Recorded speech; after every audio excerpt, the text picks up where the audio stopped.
So Mike Pence, he used to be the governor of Indiana, goes to the Colts game, Colts 49ers, walks into the game.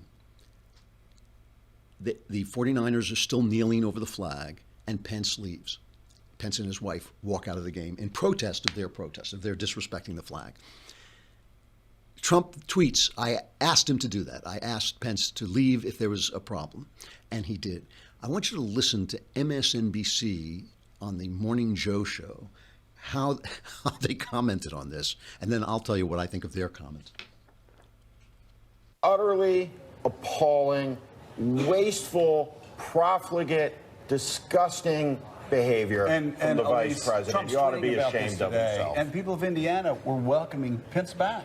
It's sad. It's sad to, a native son who's made it really big time going home, and the whole state, I'm sure, wants to celebrate and welcome him. And then they're just part of being a political prop. It's sick and it's sad and it's a waste of taxpayer dollars. And not for nothing. That is what a pig sounds like when you stick it.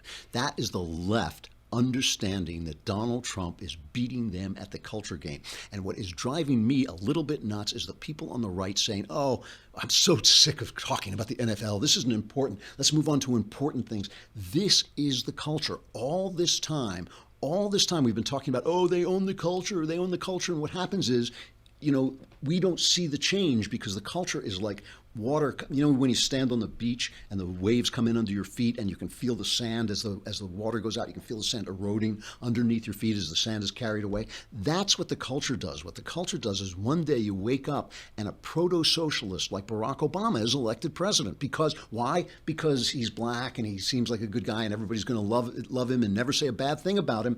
Because of his race, I don't care a whit about his race. It was his socialism that I didn't like. That's what the culture does. When you start to hear college kids saying, yeah, socialism not so bad, that Bill Maher can go on TV and saying, you love socialism, as if that were a good thing, as if that weren't a sign that people will sell their freedom for a loaf of bread, which they will. This is what the culture does. This is important. It is important, and it's working. Football is losing its popularity. Football used to be America's sport. It used to be the big sport because of these anti-national anthem protests and President Trump calling them out on it, because ESPN wouldn't do it. None of the sportscasters would do it because he called them out on it. They are tanking. I think their ratings went down another 3% over Sunday. It's another 3%, and it was 10% before. So this used to be the thing. They are destroying their brand. And the thing is, this is happening on the late night show too, the late night comedy shows. I think they now have a total audience of 8 million. Leno used to have 6 million alone. And of course, Johnny Carson ruled the airwaves. I don't know what his ad, but everybody watched Carson.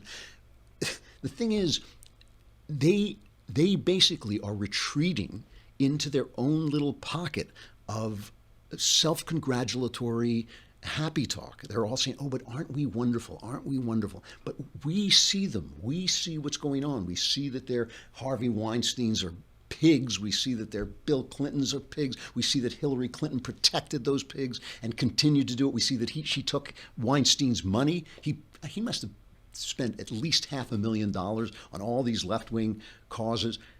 I mean, we see them, and we see what the football players are doing. And listen, they have the right to protest, but the protest is wrong. I've said this before, that what they're doing is wrong, because what binds us, what makes us care about what they care about, is the fact that we're all under that same flag. Donald Trump called them out, and everybody is complaining about it. If this was a setup, which I think it seems to have been, that Pence kind of knew this was going to happen when he went there, all the better. All the better. If this was a setup job, all the better.